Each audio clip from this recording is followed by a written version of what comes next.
Zelensky expresses desire for dialogue with U.S. to end Russia-Ukraine war. Moscow has reported new successes in Ukraine's Sumy and Russia's Kursk regions, while Ukrainian President Volodymyr Zelensky said he was fully committed to a constructive dialogue with U.S. representatives before talks in Saudi Arabia to end the Russia-Ukraine war. U.S. and Ukrainian delegations are scheduled to meet in the Red Sea city of Jeddah on Tuesday, where U.S. President Donald Trump's administration will push hard to secure a framework for a ceasefire and peace deal.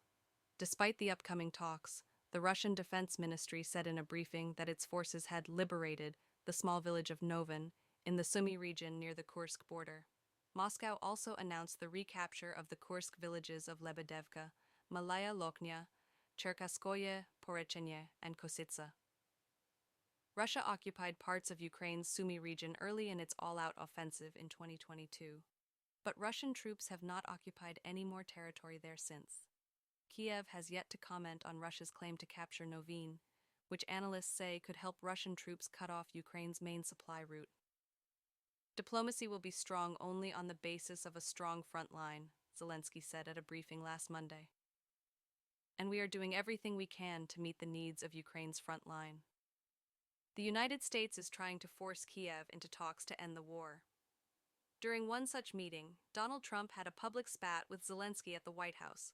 As a result, the United States cut off intelligence sharing with Ukraine, access to satellite data, and aid to the country. Ukraine's president says he has incurred Trump's wrath by rejecting a mineral deal that he said should have included security guarantees from the United States.